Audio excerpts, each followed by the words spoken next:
este capítulo habla de la nación de Israel en su totalidad o los sufrimientos del rey Mesías.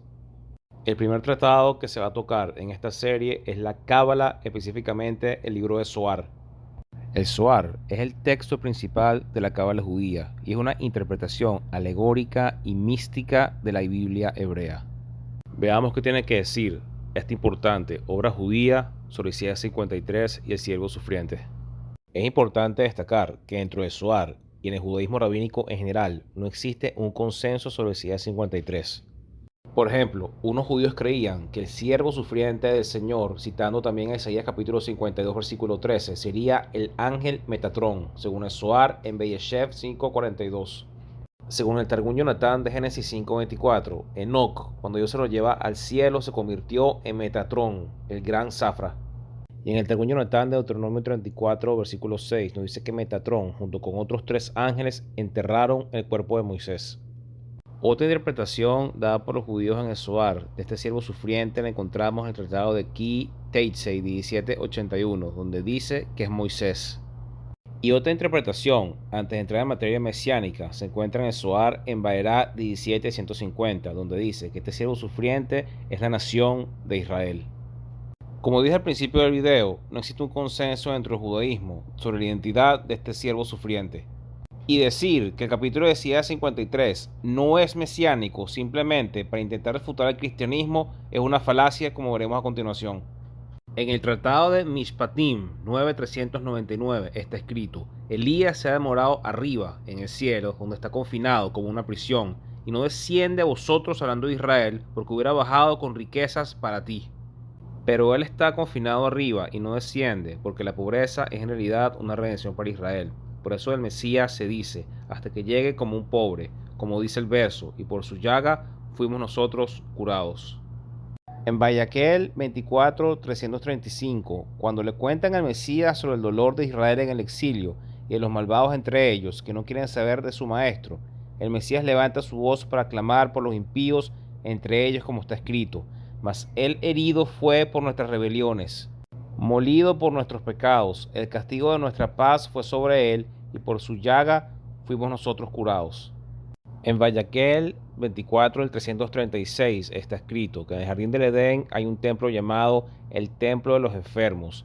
El Mesías entra en ese templo e invoca todas las enfermedades, los dolores y las agonías de Israel. Ellas descenderían sobre él. El Mesías alivia las enfermedades de Israel y las toma sobre sí. Ningún hombre había sido capaz de soportar el sufrimiento de Israel por los castigos de la Torá. Este es el significado de él cargó con nuestras enfermedades. Y en Vayaquel 24:337 dice que cuando Israel habitaba en Tierra Santa, ellos evitaron las enfermedades y agonías por medio de sacrificios. Ahora el Mesías los quita del mundo. El rabino Yudá Loed ben Besalé, también llamado el Maharal de Praga, fue un famoso talmudista, filósofo, cabalista, místico, líder comunitario, comentarista bíblico. Además es considerado uno de los más destacados talmudistas, cabalistas y filósofos de todo el mundo judío. Sus enseñanzas han tenido una gran influencia en la erudición y la filosofía judía, y de hecho inspiraron en movimientos hasídicos.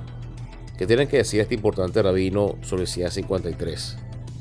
El Midrash Tanhuma dice: He aquí mi siervo prosperará, será exaltado y levantado en alto, y será muy enaltecido. Será exaltado se refiere a Abraham, como dice: levanté mi mano hacia el Señor, Dios Altísimo. Y levantado en alto se refiere a Moisés, como dice: llévalos en tu seno. Y muy enaltecido se refiere a los ángeles ministradores, como está escrito: y sus lomos, sus espaldas, su mano, sus alas, sus ruedas, llenas de ojos alrededor de las 4 ruedas. De manera similar dice: ¿quién eres tú, oh gran montaña, que es más grande que los patriarcas? La explicación es que el Mesías será más grande que todo el mundo. El rabino continúa: Abraham fue el principio del mundo, ya que todo estaba en confusión hasta que llegó Abraham, como se dice, 2000 años de caos. Y Moisés fue cuando el mundo estaba principalmente en acción, y esto fue cuando los israelitas salieron de Egipto. Y los ángeles están en su propia categoría, ya que son seres celestiales. Y el Mesías, que es la plenitud del mundo, prosperará, será exaltado y levantado en alto, ya que él es el objetivo final, está por encima de todo, pues todo se extiende hacia el objetivo final. Por lo tanto, dice: prosperará, será exaltado y levantado en alto. Este es el Mesías. En su comentario de Isaías 53, versículo 4, él agrega: el rabino Shilá dijo que su nombre es Shiloh, hablando del Mesías. El rabino Hanina también lo llama por el mismo nombre, pero este asunto indica la grandeza del Mesías, que incluye todo, y por lo tanto él es aquel a que se refiere la profecía, ya que él es la fuente. Y esto lo dijeron sobre el rey Mesías, porque está rodeado de todas las virtudes, y él no es como otros justos, que tienen nombres específicos, porque él abarca todo. Por lo tanto, la escuela del rabino Shilá dijo, su nombre es Shiloh, y así la escuela del rabino Yanaí dijo, Ginón es su nombre. Y estos sabios no estaban en desacuerdo en absoluto, sino que cada uno dijo que el Mesías, que vendrá pronto en nuestros días, abarcará todas las virtudes. Él concluye, el rabino Shilá dijo que su nombre es Shiloh, porque ciertamente el nombre Shiloh indica algo especial, y porque el Mesías abarca todo. Por lo tanto, él dijo que su nombre es Shiloh. Y el rabino Yanaí dijo, Ginón es su nombre, porque el Mesías abarca todo. En el Midrash Tehilim, traducido por el rabino y erudito bíblico William Braud, publicado por la Universidad de Yale, está escrito, citando el Salmo 2.7, declararé el decreto del Señor, me dijo, tú eres mi hijo. Los hijos de Israel son declarados hijos en el decreto de la Torá, en el decreto de los profetas y en el decreto de las Escrituras. En el decreto de la Torá está escrito, el Señor ha dicho, Israel es mi hijo, mi primogénito. En el decreto de los profetas está escrito, he aquí mi siervo prosperará, él será exaltado y sublime y será muy alto, Isaías 52.13. Y también está escrito, he aquí mi siervo, a quien yo sostendré, mi elegido, en quien mi alma se complace, Isaías 42.1. Y el decreto de las Escrituras está escrito, dijo el Señor a mi Señor, siéntate a mi derecha hasta que ponga a tus enemigos por estrado de tus pies, Salmo 110.1. El Midrash continúa, y también está escrito en Daniel 7, 13 y 14, la visión nocturna sobre el Hijo del Hombre, que se le fue dado dominio, gloria y reino, y todos los pueblos y naciones y lenguas le servirán. En otras palabras, se lee el verso, hablaré en decreto. Haré dar por heredad a las naciones y los confines en la tierra para tu posesión. Salmo 2, 7 y 8. El rabino Yudán dijo, de todos estos consuelos están en el decreto del rey de reyes, para que sean cumplidos para el rey Mesías.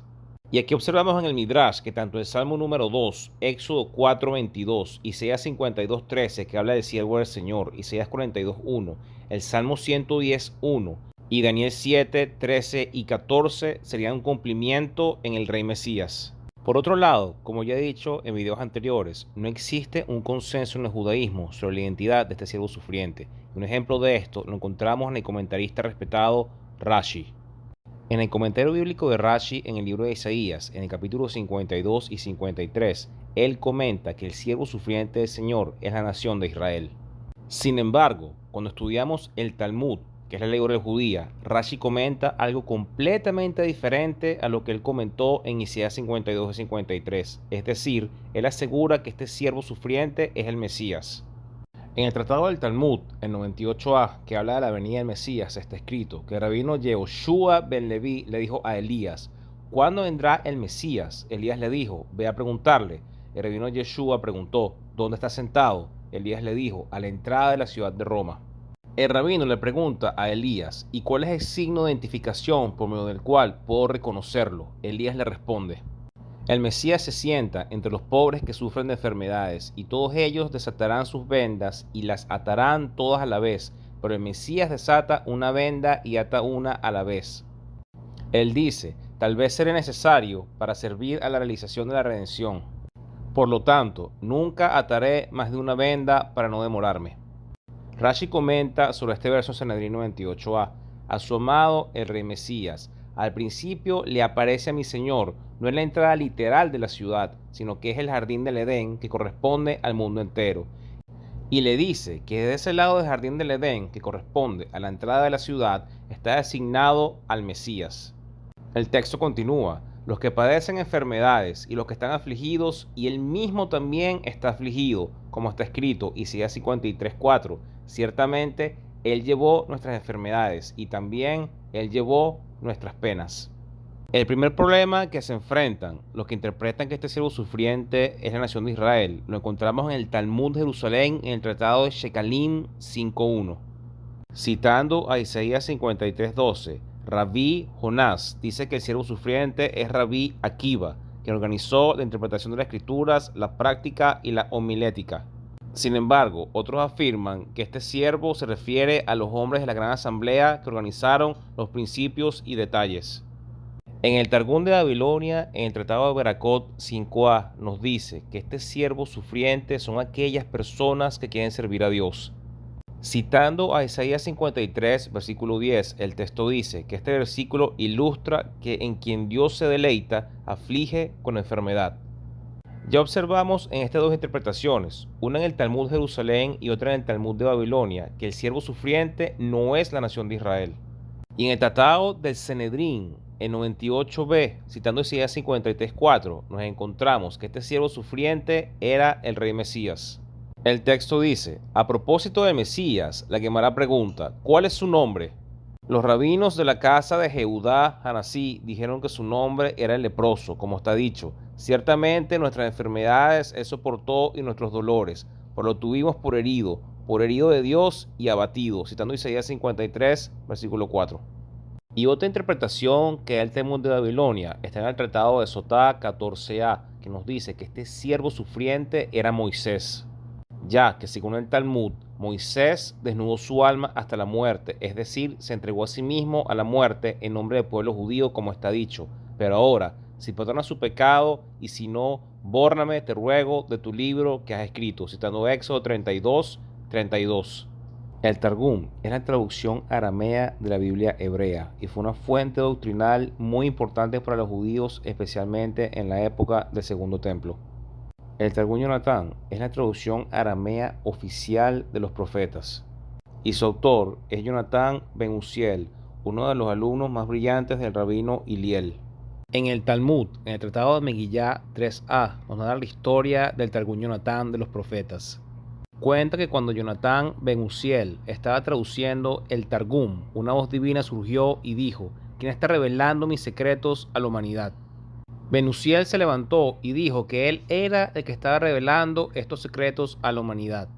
Además, él agrega que gracias a su traducción, el Targum Yonatán, podemos entender muy claro el significado de algunos versos oscuros, es decir, versos difíciles de interpretar.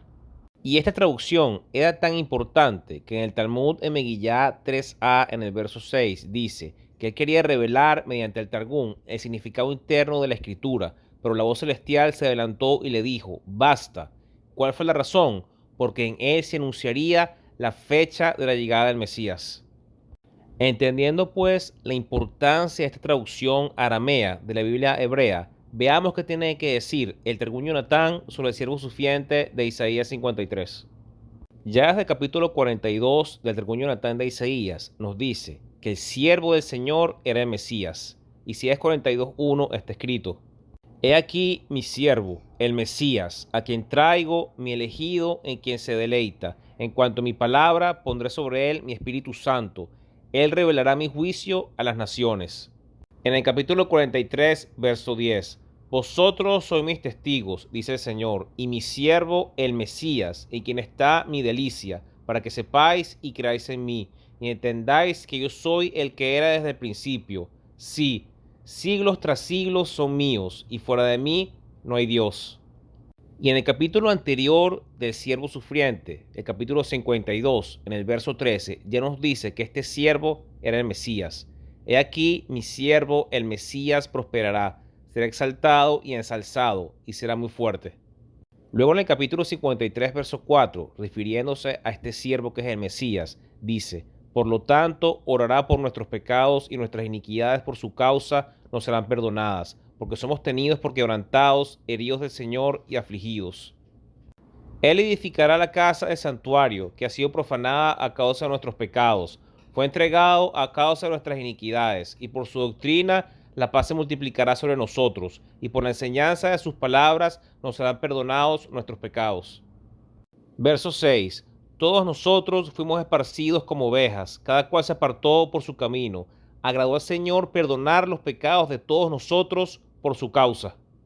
Y fue el agrado del Señor refinar y purificar el remanente de su pueblo, a fin de limpiar sus almas del pecado, para que vieran el reino de su Mesías, para que sus hijos e hijas se multiplicaran y prolongarán sus días, y los que guardan la ley del Señor prosperarán por su voluntad. Versículo 11. Él librará sus almas de la servidumbre de las naciones, verán la venganza sobre sus enemigos, se saciarán del botín de sus reyes, con su sabiduría justificará a los justos, para que muchos guarden la ley y orará por sus pecados. Y en el versículo 12, por tanto le repartiré despojos de muchos pueblos y tesoros de fuertes fortificaciones. Repartirá los despojos porque ha entregado su vida a la muerte y hará que los rebeldes guarden la ley. Orará por los pecados de muchos y en cuanto a los transgresores, cada uno será perdonado por sí mismo. El Midrash son comentarios e interpretaciones de la Biblia hebrea escrita por rabinos desde tiempos muy antiguos. En el Midrash Tanhuma, en Toldot 14.1, está escrito: alzaré mis ojos a los montes. La escritura alude aquí al versículo: ¿quién eres tú, oh gran montaña? Es Zorobabel, serás reducido a llanura. Este versículo se refiere al rey Mesías, el descendiente de David. ¿Por qué fue llamado gran montaña? Porque será mayor que los patriarcas, como está dicho. Y aquí mi siervo prosperará, será exaltado y enaltecido y será muy alto. Isaías 52, versículo 13. Será exaltado sobre Abraham, elevado por encima de Isaac, y será más alto que Jacob. En el Midrash Tanhuma Buber también está escrito: ¿quién eres tú, oh gran montaña, delante de Zorobabel? Conviértete en llanura. ¿Cuál es el significado de quién eres, oh gran montaña? Este es el rey Mesías. Entonces, ¿por qué se le llama gran montaña? Porque es mayor que sus antepasados, como dice Isaías 52:13. Y aquí mi siervo será exaltado más que Abraham, será más que Moisés, y se hizo muy alto, más alto que los ángeles ministradores. Y luego, nombrando Isaías 53, versículo 5, en Ruth Raba, capítulo 5, está escrito: alternativamente se refiere al rey Mesías. Ven aquí, acércate a la realeza, comed del pan. Este es el pan de la realeza. Moja tu pan en el vinagre. Estas son las aflicciones del rey Mesías, como está escrito: mas él herido fue por nuestras rebeliones, molido por nuestros pecados. El castigo de nuestra paz fue sobre él, y por su llaga fuimos nosotros curados. Es correcto darle una interpretación mesiánica a Isaías capítulo 53, o esto simplemente es una invención del cristianismo. En esta oportunidad les mostraré la opinión de uno de los teólogos y eruditos bíblicos más respetados de la Biblia hebrea. Joseph Blenkitsov fue un teólogo, académico y respetado erudito de la Biblia hebrea. Fue profesor emérito de estudios bíblicos en el Departamento de Teología de la Universidad de Notre Dame. Sus investigaciones se centraron en los profetas del Antiguo Testamento y en el Pentateuco. Estudió historia en la Universidad de Londres, donde se graduó con honores. Luego obtuvo licenciatura en la Sagrada Escritura en el Instituto Bíblico de Roma y un doctorado en la Biblia hebrea y en lenguas semíticas en la Universidad de Oxford. Como uno de los eruditos más destacados de su generación en el campo de estudios bíblicos hebreos, Blenkitsov es autor de más de 25 libros, entre ellos un comentario bíblico en la prestigiosa serie académica de Anchor Yale, en 3 volúmenes, sobre el libro de Isaías. ¿Qué tiene que decir Blenkitsov sobre Isaías 53? Cito: la Septuaginta, o versión griega antigua de Isaías, es una traducción que funcionó en las comunidades judías en Egipto de manera comparable a los Targum arameos en Palestina y Babilonia. También es lo suficientemente parafrástica como para justificar la comparación con el Targum, aunque el Targum mismo pretende ser una traducción en lugar de un Midrash. Convencidos de la relevancia permanente del texto sagrado escrito siglos antes, los traductores de la Septuaginta tenían como objetivo, mientras respetaban la integridad del texto, resaltar su relevancia contemporánea para las comunidades judías en esa parte del mundo en ese momento, alrededor de mediados del segundo siglo a.C. Nuestro propósito es observar cómo trataron los traductores el tema del siervo de Yahvé en los capítulos 40 a 55. En 42.1, el primero de los pasajes del siervo es bastante inequívoca. Jacob es mi siervo, en él me apoyaré. Israel es mi elegido, mi alma lo ha recibido. En la segunda poesía, Isaías 49, 1 al 6, la identificación del siervo con el pueblo de Israel ya estaba presente en el texto hebreo, específicamente en el verso 3. Quizás una inserción muy temprana según algunos, pero el hecho de que el siervo, es decir, el pueblo, sea encargado de una misión hacia el pueblo, que es un problema bien conocido para la interpretación colectiva. Mantener la interpretación colectiva del siervo se volvió más difícil con las detalladas alusiones al rechazo, el abuso físico, la desfiguración y eventualmente la muerte del siervo. El Targum Yonatán, una traducción aramea de los profetas de origen palestino, pasó por varias ediciones hasta la redacción babilónica oficial en algún momento del cuarto o quinto siglo. La esperanza mesiánica está claramente en evidencia. En la primera parte del Targum sobre Isaías, el Mesías es descendiente de Isaí y de David, y una referencia a David está en Isaías 55, versículo 3. El estatus mesiánico del siervo de Isaías es bastante explícito en el Targum. El primero de los 4 pasajes en el Targum dice: «He aquí a mi siervo el Mesías, y pondré mi Espíritu Santo sobre él». La proximidad de la era mesiánica también es el tema en Isaías 46. «Mi justicia está cerca, no está lejos, y mi salvación no será retenida. Pondré en Sión un redentor para Israel, mi posesión espléndida». La congregación está asociada con el Mesías como testigo del proyecto de Dios para Israel en Isaías 43:10.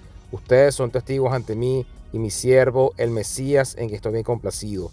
La misma identificación con el Mesías se hace al principio del cuarto pasaje del siervo en Isaías 52, versículo 13. La interpretación mesiánica del siervo sufriente siguió teniendo sus defensores entre los rabinos, por ejemplo, en el Talmud y en el Midrash, hasta la Edad Media. Moshe HaKohen, por ejemplo, describió la interpretación mesiánica del siervo como la explicación tradicional. Sin embargo, la interpretación colectiva llegó a prevalecer, especialmente durante los frecuentes periodos de persecución.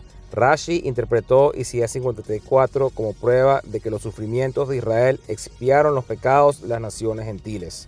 Y Radak, intentando refutar la interpretación mesiánica cristiana, tomó el siervo como representante de Israel en el exilio. Algunos comentaristas caraítas llevaron esto más allá al identificar al siervo con su propia secta.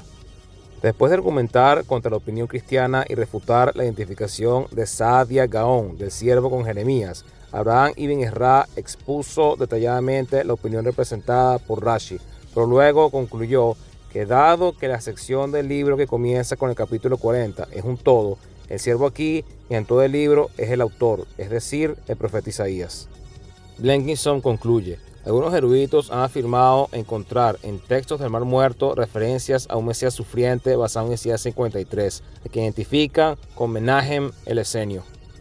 Fíjate que vamos a hablarte, si nosotros siguiéramos el judaísmo, ¿no? de Jacob y de esta gente, para ellos la cábala no es una herejía, la cábala se sigue, exhortan a leer a la cábala a los judíos.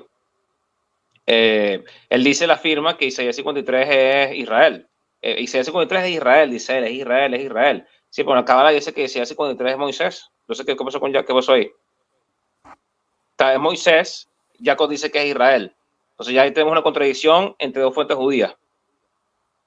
Otros judíos creen que Isaías 53 después no puede cumplir Jeremías, el profeta Jeremías.